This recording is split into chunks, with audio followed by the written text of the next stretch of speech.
चंद्रपुर राज्य का भव्य महल एक अजीब सन्नाटे में डूबा था। राजा सत्यवीर और रानी वसुंधरा की पहली संतान जन्म लेने वाली थी, लेकिन इस शुभ अवसर पर महल में उत्सव की जगह एक अनजाना भय छाया हुआ था। बाहर झुके हुए पेड़, मध्यम जलती मशालें और रहस्यमयी हवा ने वातावरण को और भी भयावह बना दिया था।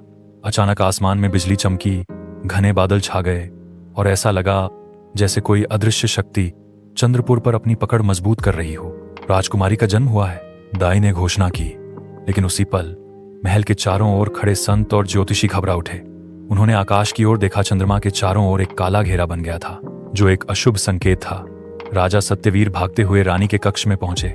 रानी वसुंधरा अपनी गोद में नवजात बच्ची को लिए लेटी थी। बच्ची की आंखें चमक रही थीं और उसके होठों पर हल्की मुस्कान थी। लेकिन तभी दाई चीख पड़ी और रानी की आंखें डर से फैल गईं। बच्ची के शरीर से एक काला साया निकला और पलक झपकते ही उसकी नाभि में समा गया। सभी स्तब्ध और भयभीत थे। यह कोई साधारण घटना नहीं थी। राज्य के सबसे बुजुर्ग ज्योतिषी महर्षि आदित्यनंद को बुलाया गया। उन्होंने मंत्र पढ़े, ध्यान लगाया और फिर गंभीर स्वर में बोले, राजा सत्यवीर, यह बच्ची साधारण नहीं है। इसके जन्म के साथ ही इसके भीतर एक नाग पलने लगा है। यह नाग 18 वर्ष की आयु में बाहर आएगा और अपना असली रूप धरेगा। राजा ने चिंतित होकर पूछा, क्या इसका कोई उपाय है? महर्षि ने सिर झुका लिया, शायद नहीं। यह नाग न केवल इस बच्ची के भाग्य से बल्कि चंद्रपुर की नियति से भी जुड़ा है। यदि इसका समाधान समय पर न हुआ तो यह राज्य अंधकार में डूब जाएगा। समय बीता और राजकुमारी चंद्रलेखा बड़ी हुई। वह अपूर्व सुंदरी थी, लंबे काले बाल, चमकती आंखें और एक अनोखा आकर्षण। लेकिन वह सामान्य नहीं थी। हर पूर्णिमा की रात वह बेचैन हो उठती। उसके पेट में अजीब हलचल होती, जैसे कोई जीव करवटें बदल रहा हो। सपनों में उसे एक फुसफुसाहट सुनाई देती, मैं तुम्हारा रक्षक हूं, समय आने दो, मैं तुम्हें मुक्त करूंगा। चंद्रलेखा डर जाती, लेकिन यह बात किसी से कह ना पाती। चंद्रपुर के दक्षिण में कालेश्वर वन था, जहां एक भयंकर राक्षस बैरासर रहता था। वह एक अभिशप्त दैत्य था जो अपनी शक्ति बढ़ाने के लिए लालायित था।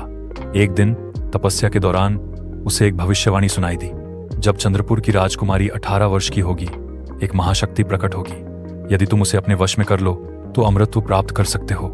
बैरासर ने ठहाका लगाया और बुदबुदाया, मुझे इस राजकुमारी पर नजर रखनी होगी। चंद्रलेखा अब 17 वर्ष की थी। राजा सत्यवीर उसकी शादी के लिए योग्य वर की तलाश में थे।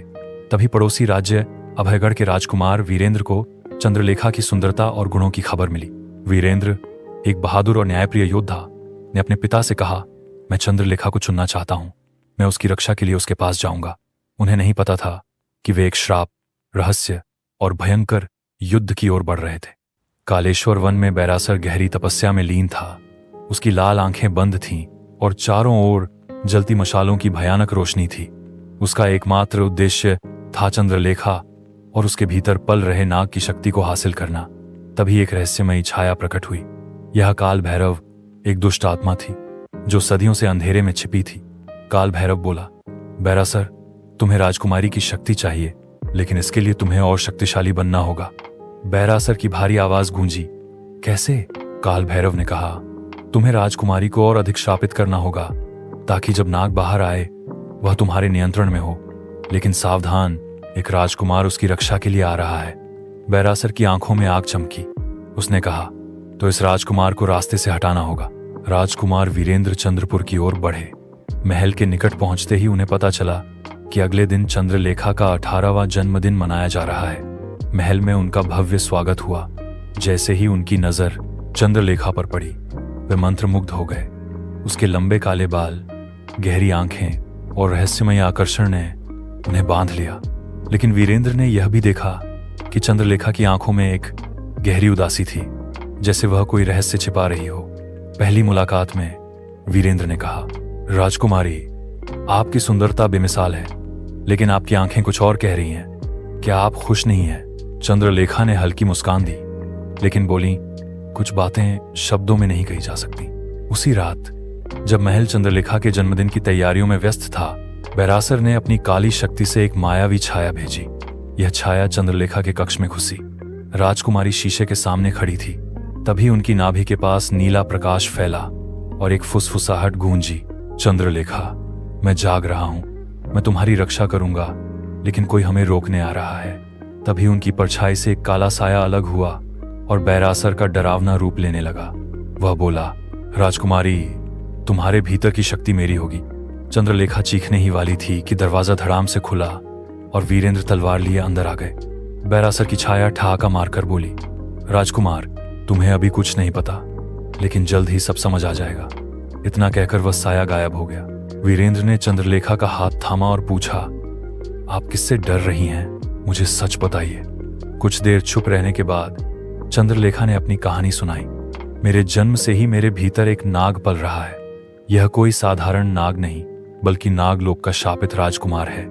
मेरे 18वें जन्मदिन पर यह जाग जाएगा और कोई नहीं जानता कि क्या होगा।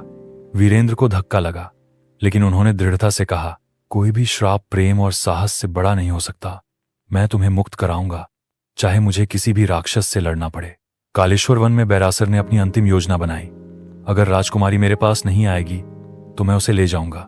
उसने मंत्रों से एक भयंकर तूफान खड़ा किया जो महल की ओर बढ़ने लगा। रात के अंधेरे में जब चंद्रपुर शांत था, काले बादल उमड़े, बिजली चमकी और एक भयानक गर्जना गूंजी। महल के द्वार पर पहरा दे रहे सैनिकों ने देखा कि जंगल से एक काला तूफान तेजी से आ रहा था। हवा में आग के गोले तैरने लगे और कई सैनिक पल में राख हो गए। बैरासर स्वयं महल में प्रकट हुआ। उसकी लाल आंखें जल रही थीं और चारों ओर काला धुआं था। उसने गर्ज कर कहा, राजा सत्यवीर, अब कोई तुम्हारी बेटी को नहीं बचा सकता, वह मेरी है। राजा सत्यवीर ने तलवार उठाई, लेकिन बैरासर ने उन्हें एक झटके में दूर फेंक दिया। जैसे ही बैरासर चंद्रलेखा की ओर बढ़ा, एक चमकदार तलवार हवा में लहराई।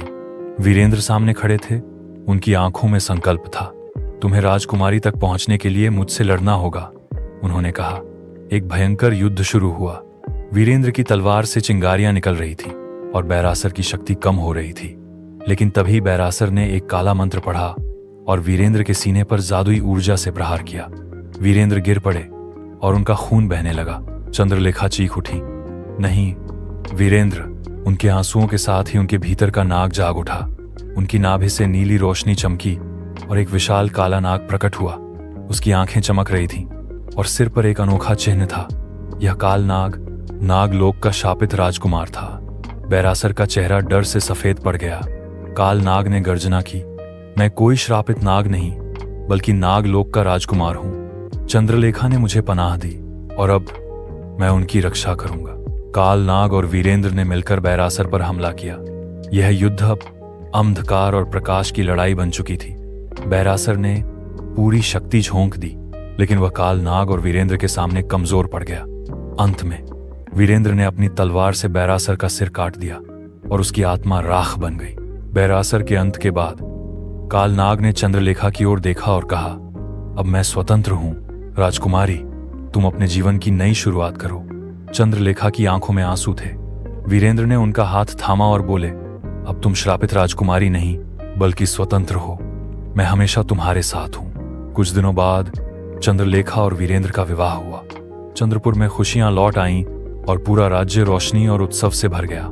काल नाग ने आखिरी बार चंद्रलेखा को देखा और नागलोक की ओर प्रस्थान कर गया। इस तरह श्राप, अंधकार और भय का अंत हुआ और प्रेम व साहस की विजय हुई।